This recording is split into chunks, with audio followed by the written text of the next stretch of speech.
Tonight, police investigating a triple stabbing in North York. Despite life-saving efforts, 2 of the 3 were pronounced deceased at the scene. The third person is now in custody. The incident beginning inside a vehicle, shutting down a large area at Bathurst and Shepherd. We'll have the latest. Plus, we were told as an advisory committee that we were being dissolved. The science table is actually moving over to public health. Ontario's COVID-19 Science Advisory Table, made up of volunteer experts to advise on the pandemic, is being dissolved next month. But Ford says they're just moving. What we can expect for the fall. And this whole convention is about community, and it's about just being together, appreciating fan culture. Cosplayers, comic book fans, pop culture buffs, rejoice! Fan Expo is back in its full glory this year, and we're there to join in all the fun. Good evening, I'm Kelda Yoon. 2 people are dead. Another is in custody tonight after a stabbing in North York. It happened on Bathurst between Finch and Shepherd. Now, at the center of the investigation, a vehicle stationed along the stretch of road. Meg Roberts has the latest from the scene. This stretch of Bathurst between Ellerslie Avenue and Shepherd Avenue West has been closed since 3:30 this afternoon when police received a call about an altercation inside a vehicle. Homicide investigators were seen analyzing this vehicle awkwardly parked on the bridge overlooking Bathurst Park. Police say they were called about a struggle inside the car between a man and woman. But when police arrived on scene, they found 3 people with stab wounds. 2 of them died on scene after EMS tried to save them. The third person, a man, was taken into custody and is being treated for minor injuries in hospital. It's not very often. More often than not, we'll find ourselves in a residence for an incident like this, but no, it's very unusual for me, even though I'm well over 20 years of service. It's unclear whether the stabbing took place inside the car or outside. Police said the 2 dead and the suspect were known to each other, but would not comment on their relationship or a possible motive. According to TPS, there's no risk to residents in the area, and they're not searching for any other suspects. At this time, there's no ongoing concern for public safety.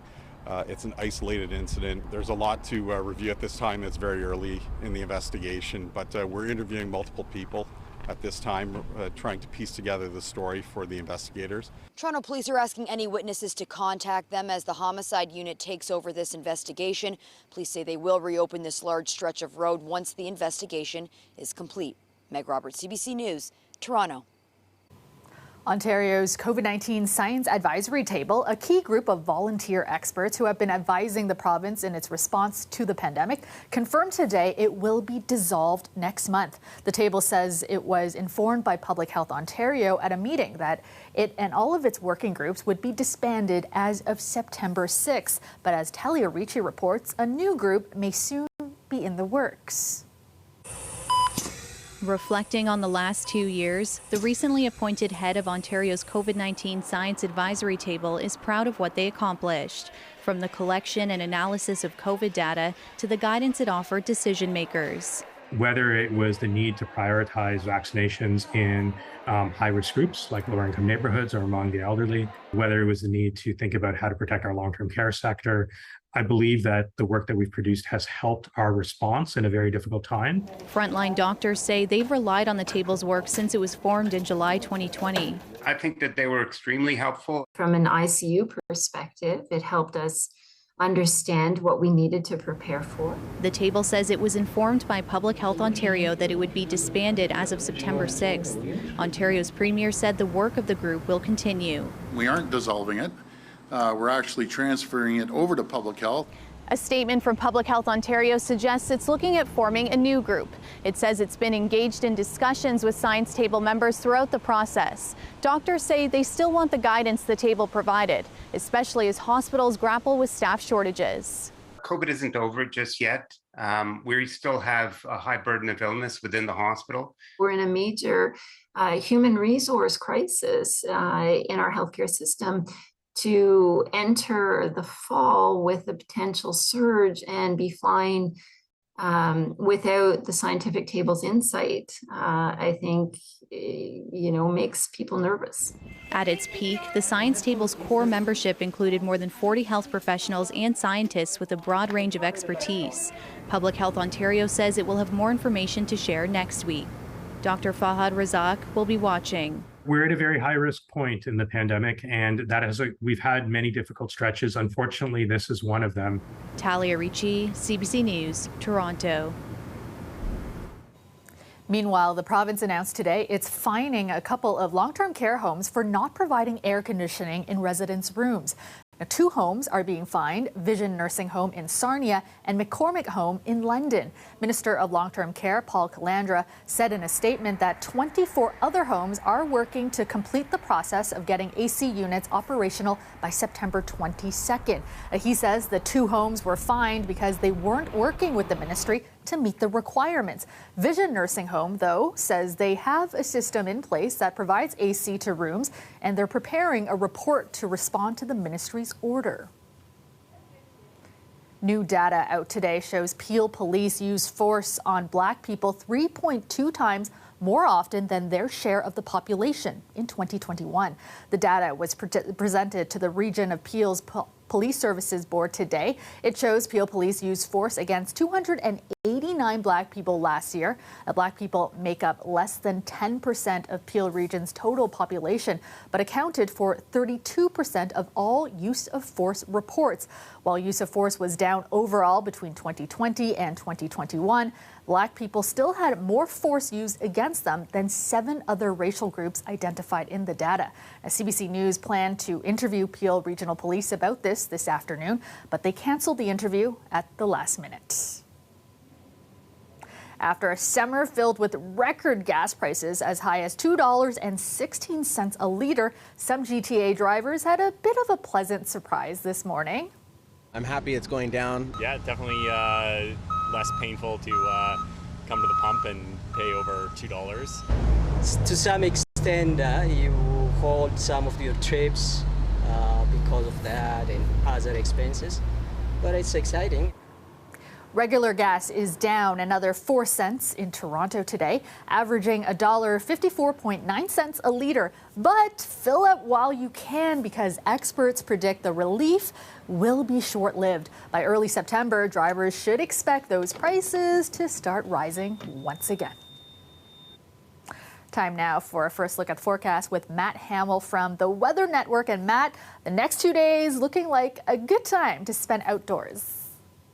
Well, we have a pretty great looking weekend forecast, and the reason is this area of high pressure moving into southern Ontario, clearing out those clouds, just giving us a beautiful sunny weekend. The temperature is not too hot. The humidity, not much of a factor, but early next week, the humidity builds back in a big way. We'll talk about that in a moment. Clear skies overnight, setting us up for our Saturday with all kinds of sunshine. Temperature for Toronto, 24 degrees. If you're heading to the CNE, things are looking pretty good on that front. Now for the CNE forecast, feeling like 27, so a little bit of humidity, but not much. Now we also are looking at a couple Blue Jays games this weekend. 26 on Sunday, feeling like 32. Maybe starting to see some of that humidity creep into the picture, but Sunday is looking quite nice. Monday we have possible storm activity, and look at these humidex values, 29 feeling like 38. Could see a bit more of the same on Tuesday, possibly with even heavier rainfall and storm activity. We'll talk more about that later in the show.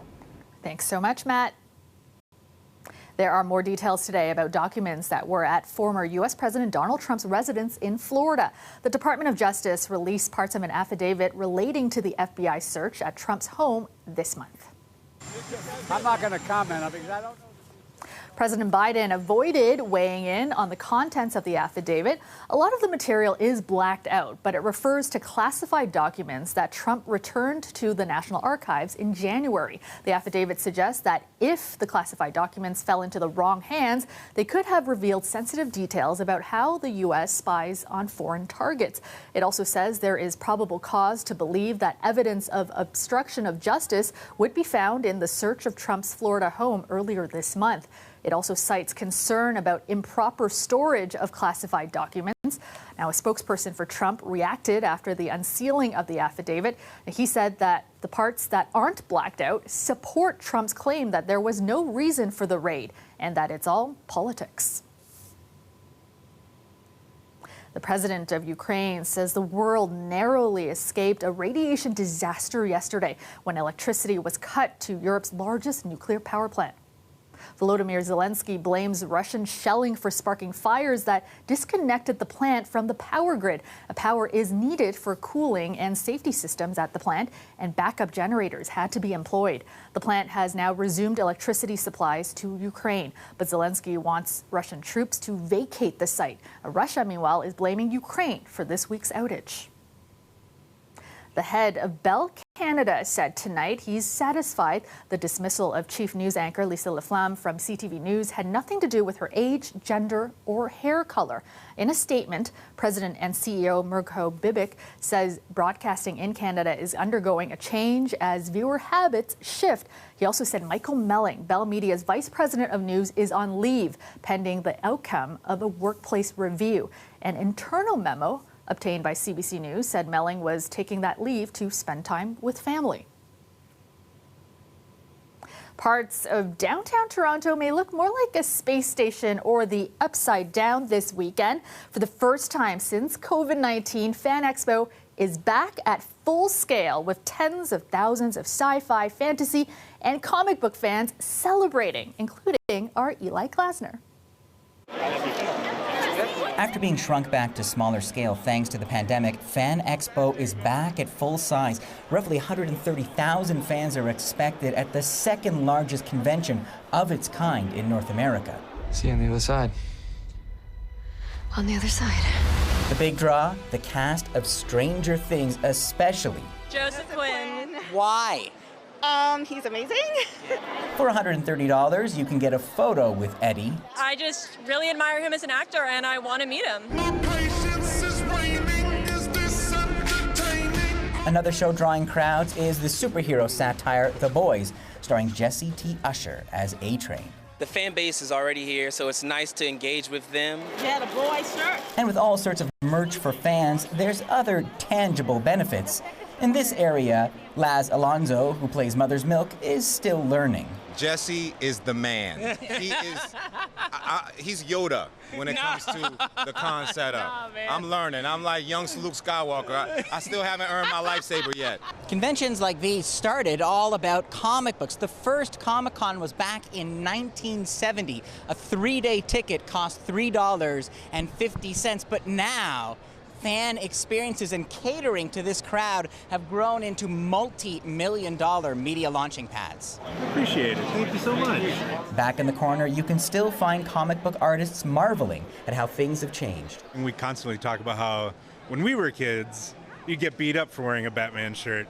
Now you get beat up if you don't wear a Batman shirt. A recent viral TikTok of an apartment filled with windows watching the latest Game of Thrones spin-off demonstrated just how mainstream these fan fantasies have become. All of these different fandoms, as they get more popular, it's expanding its way, to all different audiences, and it's great to see that because that goes back to the diversity conversation. It's allowing more people to feel included. And that's why they come here. This whole convention is about community, and it's about just being together, appreciating fan culture, and it's a very inclusive environment. Welcome back. Enjoying the CNE with VIP access would be a dream for many Torontonians. And today, it came true for one 11-year-old, thanks to the Make-A-Wish Foundation. Natalie Collada has his story. It's nice so we can all have fun together. Hands in the air, Daniel Taylor is taking it all in. Today is all about one thing, being a kid. It's really amazing. I love the CNE. I love the rides. I love everything about it. The CNE and Make-A-Wish Foundation have given the 11-year-old and his family an all-expense-paid trip to the exhibition, part of the Smiles on Faces program, offered this year to 25 families, including those with illnesses and fleeing the war in Ukraine. We'd like to give these kids that face challenges a break from their daily worries and just let them have a fun, carefree day at the CNE. For the Taylor family, days like these are hard to come by. He was just admitted for 6 days last week, so we just got better enough to be able to come out. So it means a lot, because for kids with chronic illness, it's so up in the air. One day things could be good, other days things are not too good, and it kind of lifts spirits and gives hope. Daniel has sickle cell disease, a chronic condition that sees the child often hospitalized and in excruciating pain.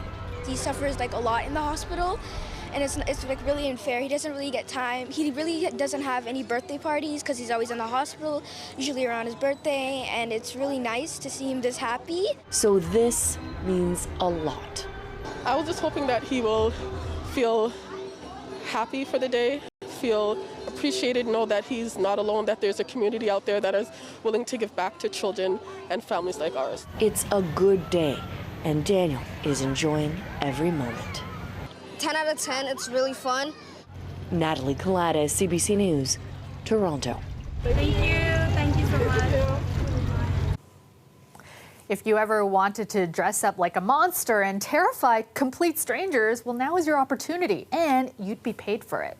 Halloween isn't for a couple of months, but Canada's Wonderland is already hiring for its Halloween haunt. They've posted job applications for monsters as well as maze attendants. You've got to be at least 17 years old and be available to audition. If chosen, you'd make up to $18 an hour to scare people. Canada's Wonderland is holding job fairs every Sunday from 10 to 3 until September 18th. Let's go back to Matt at the Weather Network now with a look at your full forecast. And Matt, one of the last weekends of the summer, but looking pretty good. Well, now we're going to be looking a bit longer range in our forecast, but let's recap what's in store this weekend. Pretty nice looking weather, lots of sunshine, temperatures not too hot, not very humid either. As we do look ahead to Sunday, possibly some more humidity building in, but all the sunshine we're seeing this weekend, courtesy of this area of high pressure, clearing out those clouds, making for a great forecast for one of the last weekends of the summer. It's kind of sad, isn't it? But really, we can enjoy some spectacular weather if you're heading out to the Blue Jays game. Both Saturday and Sunday looking great. CNE forecast both days, as you could imagine, also looking spectacular. Here's our Sunday forecast. Starting to feel a bit of humidity. You can tack on a few extra degrees to that 26 for Toronto, factoring in that humidity. Now, it has been quite dry. Are we going to see more rain? It does look like early next week, some precipitation in the forecast. Now, look at May, June, and July. Just over half of the usual amount of precipitation. Very dry, not just for Toronto, lots of southern Ontario, but August, bit of a different tune. We've seen about 89% of the regular precipitation for the month of August in Toronto. So we're kind of getting closer to more normal. And that's due to, we've seen some of the wettest days of the year recently. August 17th, 24 millimeters at Pearson, the third wettest day of the year. Possibly could see another one of those wet days in this week's forecast as we take a look at our 7-day sunny and beautiful for the weekend. But hey, feeling like 32 on Sunday, so a little bit of humidity, a lot of humidity for Monday. 29, feeling like 38. Some sun, a bit of stormy activity is possible. Not expecting a total washout, but Tuesday looks like we have much more higher certainty. 80% of some heavier rainfall in the mix. Possible storms as well, maybe some lingering showers on Wednesday. Cooler temperatures below seasonal 23 for our Thursday and Friday. Here's a look at the humidity we're dealing with. Lots of that to deal with early this week. Cooling off a bit towards the end of the week and more of a seasonal pattern looking ahead. So beautiful weekend, possibly a stormy start. It's a program Toronto Police developed to get kids excited about the workforce while improving the police service's relationship with neighborhoods throughout the city. Today, over 100 kids graduated from the Youth in Policing program in a special ceremony at the Toronto Police College. As you leave this program, it is my hope that you continue to feel part of the Toronto Police Service and that you feel that sense of trust in us as an organization dedicated to community safety. I also hope that you've gained more than just work experience, but also more confidence in yourselves and what you're capable of doing. The program runs 8 weeks and gives high school students an opportunity to gain job experience and valuable life skills by working with police officers and members of the community. The students were assigned to various divisions throughout the Toronto Police Service. They also had a chance to take part in several crime prevention initiatives and training opportunities. It was Youth in Policing's first hybrid summer program. The initiative is part of the Ontario government's Youth Opportunities Strategy. Finally tonight, it's African Fashion Week here in Toronto, and many designers are showcasing their unique collections. Kirtan Asasi-Theron introduces us to one of them. You're gonna see this piece on the runway. Bola Adishin puts the final touches on a shirt she's premiering tonight on a runway show for African Fashion Week. The 26-year-old high fashion designer is launching her new collection. What my collection is telling is love, sharing love, and accepting everybody who they are. I don't mind if you're gay, if you're straight. Adishun came from Nigeria in 2016 as a rainbow refugee, someone who identifies as part of the LGBTQ community. It's not safe back home, and you go to jail because of who you are. After attending fashion school at George Brown, she began designing, using African print as her muse. These are from Lagos, Nigeria. They're connected to my tribe, Yoruba. This is the culture.